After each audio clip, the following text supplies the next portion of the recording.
Hey there, baseball fans, and welcome to the latest episode of Coffee and Curveballs. I'm Nathan Rohde, and joining me as always is Shooter Hunt. Shooter, today we're talking about the signing deadline. The 2018 draft is officially closed now because the signing deadline has passed. We have the draft early June, but then they get a month of negotiating and all that stuff to sign with the teams that drafted them, the players that is. And now that that signing deadline is passed, we do have a better picture of who is going to campus and obviously who is in pro ball. Yeah, I got to say, since they've moved up this signing date, this is probably the most excitement that I've seen on the last day with guys not going and signing. Even the first round, I think we had 3 guys in the first round not sign who are headed to college. So it was just absolute mayhem. Yeah, it was pretty exciting. There were some names early on that we heard that could be tough that ended up signing, and then some names kind of started coming out late that, we knew that there was a possibility they didn't sign, but really they started to pick up steam, and now they're headed to college. So let's talk about a few of the colleges that made out well when it comes to the signing deadline. So we're going to give you a couple of winners, a couple of losers, and then we each got a sleeper program that should not be overlooked in the guys that they got to come to campus. But we can't talk about the signing deadline without starting off with Mississippi State. Oh, yeah. Because not only did they have a strong recruiting class in the first place, but they landed 2 of their guys that went in the first round in Carter Stewart, who was the 8th overall pick to the Braves, and JT Ginn, who went 30th overall to the Dodgers. So yeah, the recruiting class was really good. It was very talented, so you can say, they have first-rounders coming in, but they literally have first-rounders coming to campus because these guys didn't sign. It's wild. I've been saying this for the last week, but sometimes you have some guys come to your campus this guy's going to be a first-rounder. He could be this. Mm-hmm. They literally have 2 first-rounders coming on campus, assuming that they both come. I'm pretty sure JT Ginn's all set up there. Carter Stewart, I'm sure he's still trying to figure things out and figure out his next step. But if you get those 2 guys, mm-hmm. that's I would say program changer, but Mississippi State's already one of the top programs. Right. But I'm pretty sure you're thinking Omaha immediately with those 2 guys leading the way. Mm-hmm. And then not only those 2, but you're talking about Hayden Jones is going to be catching them. And to get that kid out of Indiana, who I was a huge fan of the last year and a half, and then even at the Super 60, just the way he receives, it's a strong left-handed bat. And then, another one, a Canadian arm, Eric Sarantola is going to be on campus too. So It's the rich getting richer in some sense, but I can't get over 2 first-rounders not signing in the same class who could potentially be in Stark Vegas just starting on the weekend would be absolutely wild. Mm-hmm. And it's a huge cap, too, a pretty wild spring and summer for Mississippi State. Obviously, with their head coach, Andy Cannizaro being out the second weekend. So Gary Henderson takes over, takes them on a run. They get to Omaha. I think they were 1 win away from the finals. And then they get a new coach in Chris Lemonis coming over from Indiana. They still haven't hired a pitching coach, but now they got 2 first-round arms coming in. It's been a whirlwind. I can't imagine being a Mississippi State fan, much less being on the Mississippi State staff with everything that's gone on in the last couple months. But, I mean, Rhodey, I couldn't agree more with you there, but you should probably throw your name into the ring for the pitching coach there because you're going to look really smart if you just have some nice pearls rubbed up waiting on the mound to give these guys. Yeah, seriously, that'd be a lot of fun to be a pitching coach with arms like that. So. Mm-hmm. But let's look at another winner in Louisiana State. There was some thought, when Bryce Terang fell to 21, there was, some ideas that he had a high, asking price. So, was he one of those guys that could be a first-round pick but get to campus? Mm-hmm. There was some truth to it, and I think it probably came closer than a lot of us think publicly. But in the end, he signed, so no one's really surprised that he's in pro ball now. So LSU maybe thought they were getting him, but they didn't. So that hurts, but at the same time, so what? Look what else you have coming on campus. not only are you getting Zach Watson, Zach Hess, and Antoine Duplantis back, but from the high school ranks, you're getting guys like Jaden Hill, Landon Marceau, C.J. Willis, Cole Henry. I mean, this is a really, really strong recruiting class. Yeah, and I mean, LSU struggled a bit with their pitching staff last year, so obviously getting a guy like Landon Marceau who could step into a starter's role in the SEC is outstanding for them. So right off the bat, they got to be ecstatic about that.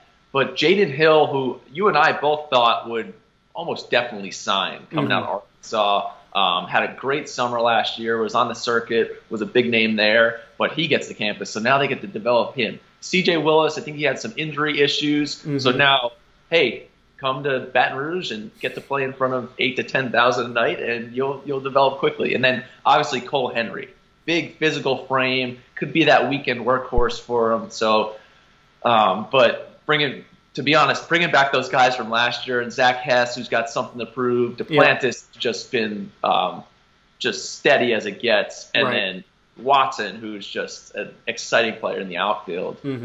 It could be something special for LSU next year. Yeah, it really could. Obviously, you get some experience back with those guys, but you got a nice little injection of very talented freshmen. You don't have to necessarily throw them in the mix right away, but they do have the ability to be contributors as freshmen, so the Tigers could be set up for a few years to come. But let's look at the other side of things, the unfortunate side of the fact that some of these guys do sign, they don't end up on campus, and programs, kind of lose out on that talent coming in. But first off, let's talk about Maryland. Terrapins had a strong recruiting class, especially with some guys coming out of New Jersey. Nick Decker, power left-handed bat. Jack Herman, kind of one of those guys that's tools across the, solid tools across the board. But both of them sign. And Decker was one that it was kind of on the fence. We thought, there's a good chance that Maryland could get him unless somebody pops him good enough. Obviously, he got popped good enough. But the one that really stings for them has to be Jack Herman signing. Yeah, Herman's just an all-out winner, and I think the Maryland guys really wanted to get him on campus. And for him to drop down to like the 30th or 31st round, and he signed for a really low amount because he just wanted to go play pro ball and get his career start and take his chance there. It stinks for college baseball fans, but, I mean, kudos to him for, having that courage. Like, let's go. I want to go play professionally, start this up. But in the sense of the recruiting class, it really kills. Yeah.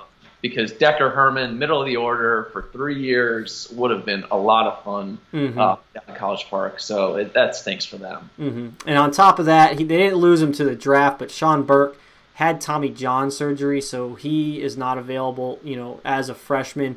They'll have to wait a little bit longer. So, in a year where in College Park you thought you could have 3 freshmen come in, contribute right away, compete in the Big Ten, obviously, those guys are not available. So tough break for the Terps there. But sure is.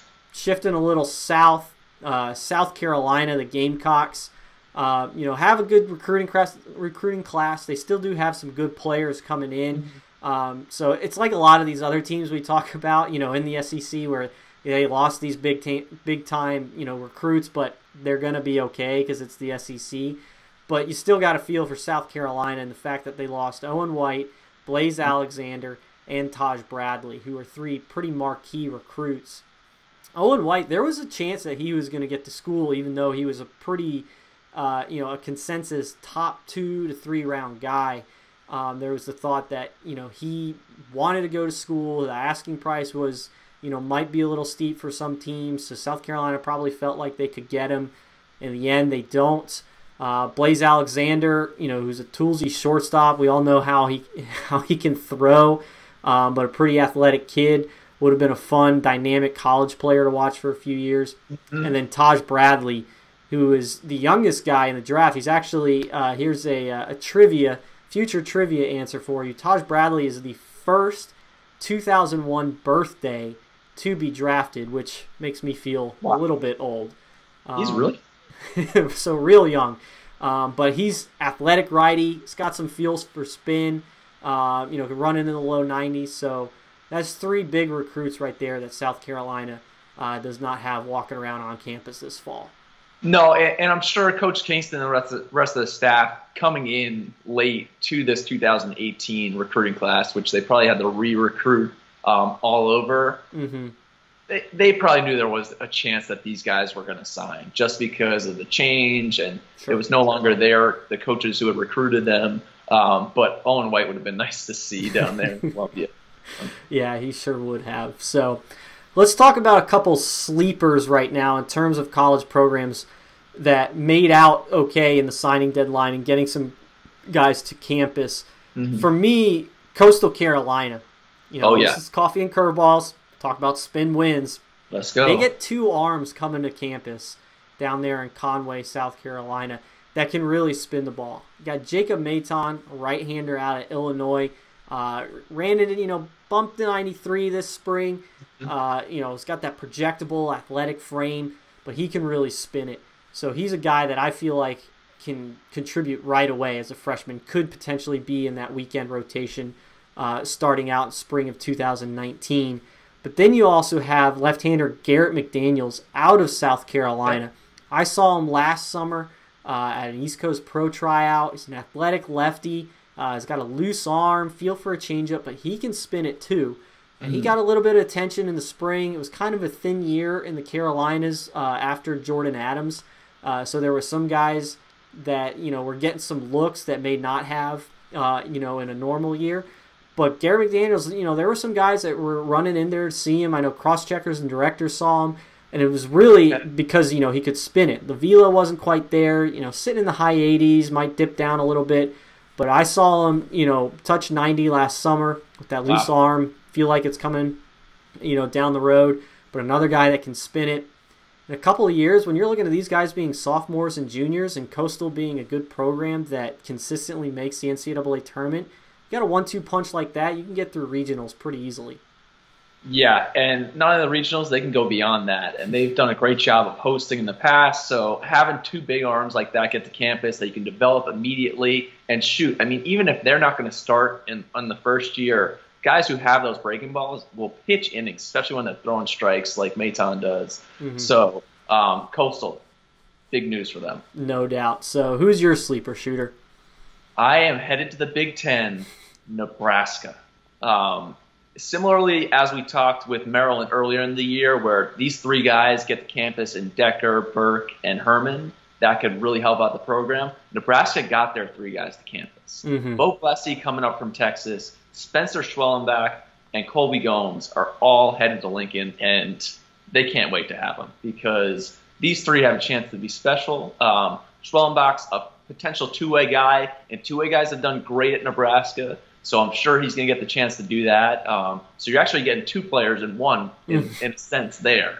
But Bo Blessey has a chance to be a Friday night type guy. So having those 3 guys with Gomes too, Nebraska, I can't say enough. Big Ten baseball keeps getting better. So I'm pumped for that. Excellent, yeah. So that's a small, snippet of what's to come, with the college game.